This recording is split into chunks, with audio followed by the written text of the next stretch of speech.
मैं राकेश गायकवाड़, राष्ट्रीय संयोजक भारतीय युवा मोर्चा। साथियों, आज मैं उपस्थित हूँ वर्ल्ड हेरिटेज साइट पर, जिसका नाम है महाबोधि विहार, बुद्ध गया, पटना। साथियों, आज यह लाइव करने पीछे का एक खास मकसद है। साथियों, यहाँ पर आज हम देख रहे हैं कि ये महाविहार जो है ये गया में उपस्थित है और यहाँ पर ही तथागत बुद्धा ने बोधि वृक्ष के नीचे बैठकर ज्ञान प्राप्ति की थी और यहाँ से ही उन्होंने उनकी विचारधारा का जो प्रचार प्रसार है पूरे दुनिया भर में फैलाया था। तो साथियों, ये एक वर्ल्ड हेरिटेज साइट है और एक बुद्धिस्ट धरोहर है जो आज हम यहाँ पर आते हैं, पूरे देश भर से लोग यहाँ पर आते हैं, यहाँ पर वंदन करने आते हैं, यहाँ से बुद्धा की प्रेरणा लेकर वो जाते हैं। तो इसीलिए हर बुद्धिस्ट लोगों के लिए, जो दुनिया भर से बुद्धिस्ट लोग यहाँ पर आते हैं, ये उनके लिए बहुत ही प्रेरणादायी जगह है। लेकिन साथियों, आज जब हम अंदर गए और यहाँ का जब हमने नज़ारा देखा, आंखों से जब ये सारा नज़ारा देखा, तो मन बहुत ही दुखद हुआ, बहुत ही उदास हुआ। साथियों, यहाँ पे अंदर जो परिस्थितियाँ हैं वो ऐसी हैं कि जैसे ही आप अंदर एंट्री करोगे तो पहले ही आपको बाईं तरफ सरस्वती मठ दिखाई देगा। उसके बाद में जब आगे आप महाबोधि विहार की तरफ बढ़ते हो तो वहाँ पर महाबोधि विहार के अंदर ही लेफ्ट की तरफ आपको पिंड दिखाई देगी, वहाँ पर मूर्तियाँ दिखाई देगी, वहाँ पर मंदिर दिखाई देंगे। और जैसे ही महाबोधि विहार के अंदर आप मुख्य एंट्री करते हो तब जो तथागत बुद्धा की वहाँ पर जो मूर्ति रखी हुई है उसके ठीक नीचे शिवलिंग ऐसा उन्होंने रूप दिया हुआ है। और वहाँ पर यह बात देखने को मिली कि जो भिक्खु है, भिक्खु के साथ में वहाँ पर एक पंडित जी भी दिखाई दिए। अब ये जो पंडित था, इस पंडित के हाथों में वहाँ विहारों की जो दान पेटियाँ हैं उसकी चाबी थी और ये चाबियाँ उसने भंते जी के भिक्खु के हाथ में रखते हुए उन्होंने सारा उनको डायरेक्शन दिया, दिशा निर्देश बताया और ये सारा मैं आंखों से देख रहा था। जो भंते थे उनका नाम था दीपेन, भंते दीपेन। तो दीपेन जी को जब उन्होंने चाबियां दी तो सारा नज़ारा देखने के बाद मुझे आश्चर्य लगा कि जो महाबोधि विहार है उसके अंदर ये पंडित जी का क्या काम है, क्योंकि ये तो बुद्धिस्ट धरोहर है। तो मैंने जो भंते दीपेन है उनसे मैंने चर्चा की, बातचीत की। मैंने पूछा ये कौन है और इनका यहाँ पर क्या काम है।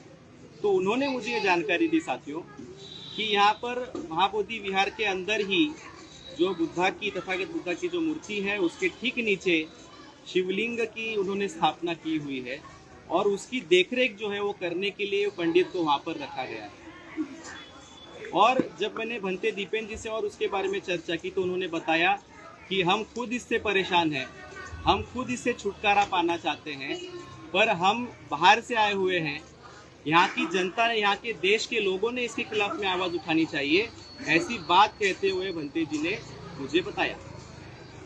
तो साथियों, आज हम देखते हैं कि भारत में जो भारत का इतिहास है वो बुद्धिज़्म वर्सेस ब्राह्मणिज़्म का है और ब्राह्मणिज़्म को समाप्त करने के लिए तथागत बुद्धा ने अपनी ज़िंदगी लगाई और उन्होंने वर्ण व्यवस्था को समाप्त किया, गैर बराबरी की व्यवस्था को समाप्त किया और उन्होंने इस देश में क्रांति लाई।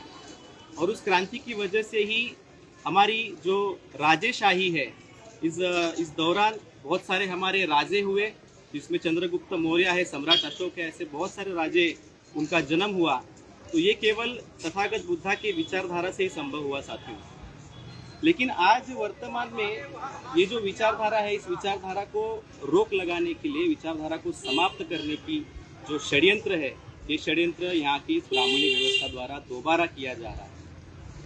बुद्धिज़्म को नष्ट करने का प्रयास पुष्यमित्र शुंग के बाद काफ़ी समय तक चला, लेकिन आज भी आप देख रहे हैं कि यहाँ पर जो हमारी बुद्धिस्ट धरोहर है, हमारी विचारधारा है, यहाँ पर उसको भी नष्ट करने का काम साथियों ये ब्राह्मणों द्वारा किया जा रहा है। इतना ही नहीं, जब हम लोग अंदर तालाब की तरफ गए तो वहाँ पर एक चिवर धारण किया हुआ वहाँ पर एक मुझे भिक्खु दिखाई दिया और उस भिक्खु ने मुझे बताया कि तथागत बुद्धा ने यहाँ पर 49 दिन 49 डेज यहाँ पर ध्यान साधना की और ध्यान साधना में उन्होंने शिव का जप किया। और शिव का जप, उसका नाम उसने बताया रामकृष्ण। रामकृष्ण बनते का नाम था रामकृष्ण। और वो कहता है कि मैं नेपाल से आया हुआ हूँ। और उसने ये बताया कि तथागत बुद्धा ने शिव का जप किया और शिव प्रसन्न हुए, इसीलिए वहाँ पर शिवलिंग है। ऐसा प्रचार वो लोग साथियों वहाँ पर इस राष्ट्रीय धरोहर में, इस जागतिक धरोहर के अंदर वो लोग कर रहे हैं। तो साथियों, ये बात मैं आज दावे के साथ कह सकता हूँ कि जो विषय बुद्धिस्ट इंटरनेशनल नेटवर्क के द्वारा जो उठाया गया है, जो महाबोधि विहार जो ब्राह्मणों के चंगुल में आज फंसा हुआ है, उसको आज़ाद करने का जो कार्य बुद्धिस्ट इंटरनेशनल नेटवर्क द्वारा चल रहा है, मैं आज दावे के साथ कह सकता हूँ कि यही एकमात्र ऐसा संगठन है जो इस धरोहर को इन ब्राह्मणों के चंगुल से आज़ाद कर सकता है। क्योंकि यह विषय केवल यही संगठन चला रहा है, अन्य संगठनों के द्वारा ऐसा कोई विषय चर्चा में लिया हुआ हमें नज़र नहीं आता है। और साथियों, इस विषय को ध्यान में रखते हुए 22 अक्टूबर को ही इसी दरमियान इसी जगह पर, यहाँ पर कालचक्र मैदान है, उस कालचक्र मैदान में 22 अक्टूबर को यहाँ पर अंतर्राष्ट्रीय बौद्ध धम्म परिषद का आयोजन किया हुआ है, जिसकी अध्यक्षता बुद्धिस्ट इंटरनेशनल नेटवर्क के जो मार्गदर्शक है, राष्ट्रीय मार्गदर्शक माननीय वामन मेश्राम साहब करेंगे। अतः मैं आप सभी से यह अनुरोध करता हूँ कि इस कालचक्र मैदान में जो हमारा अंतर्राष्ट्रीय धम्म परिषद होने जा रहा है, इस धम्म परिषद में आप बड़ी संख्या में, लाखों की संख्या में आप जुड़िए और इस कार्यक्रम को सफल बनाएं। अन्यथा साथियों, ये जो विरासत, ये जो धरोहर आज हमारे भारत में स्थित है, अगर यह विरासत कहीं अगर खत्म हो गई तो जो दुनिया में जो बुद्धिस्ट नेशंस हैं उनको मुंह दिखाने के लायक हम लोग नहीं रहेंगे। इसीलिए साथियों, ये हमारी जिम्मेदारी बनती है, हम भारत के लोग, हमारी ये जिम्मेदारी बनती है कि हमारी धरोहर को हमने बचाए रखना चाहिए। आने वाली पीढ़ियों को साथियों हमने ये देना चाहिए। इसका जतन करने के लिए आप सभी बुद्धिस्ट भाई और बहन, आप सभी इकट्ठा आएंगे और इस आंदोलन में आप सभी साथ सहयोग करेंगे, ऐसा मैं आशा और अपेक्षा रखता हूँ। धन्यवाद। नमो बुद्धाय।